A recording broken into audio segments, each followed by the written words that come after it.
Vamos finalizando aqui o estudo da velocidade média escalar com o estudo dos movimentos, tá?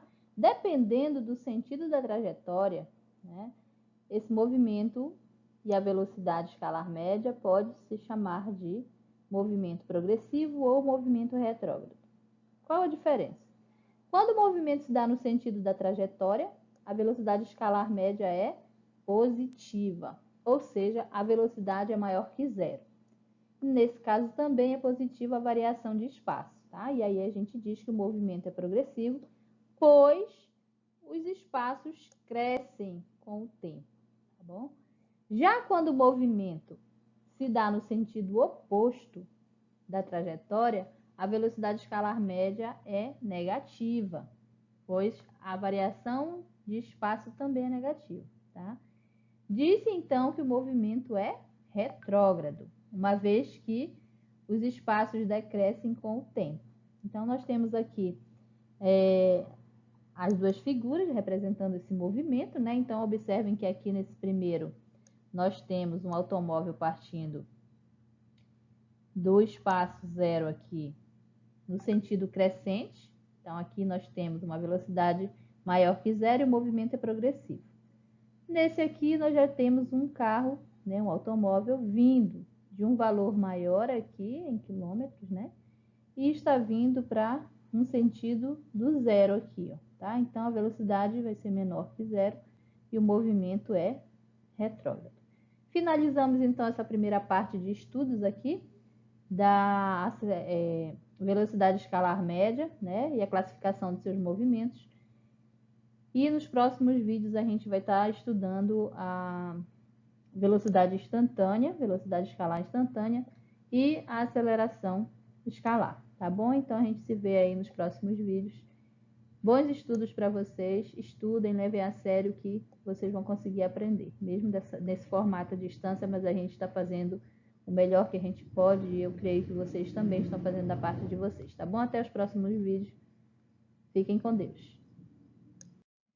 Olá, agora a gente vai continuar aqui vendo a velocidade escalar instantânea.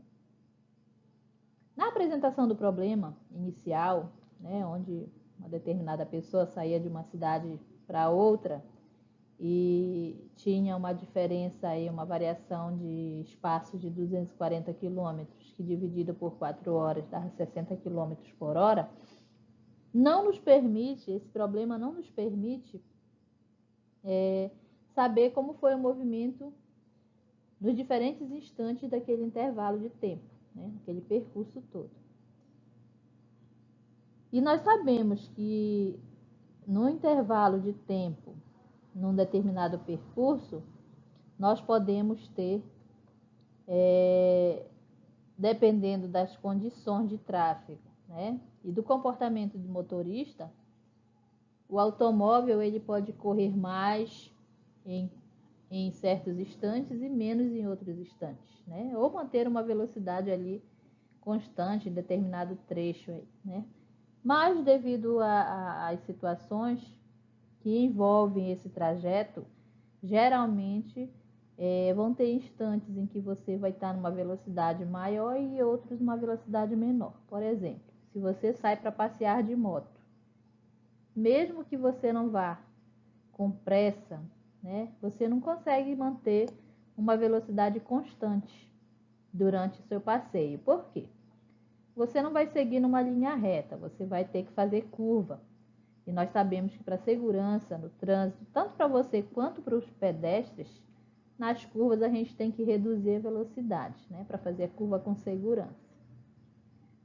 Quando a gente passa por um aglomerado de pessoas, que aqui é bem corriqueiro acontecer isso, a gente tem que reduzir a velocidade, né, para reduzir também o risco de atropelamento.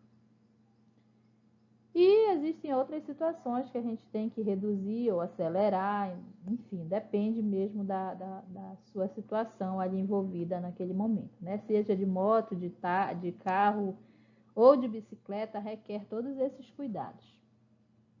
Então, em cada instante desse percurso, desse passeio, nós estaremos utilizando uma velocidade diferente, vai depender de cada situação, né? Isso quer dizer que nós só conseguimos ter a noção dessas velocidades instantâneas se nós tivermos o velocímetro, né? Esse velocímetro, o que é que ele é? Ele é um medidor de velocidade, tá?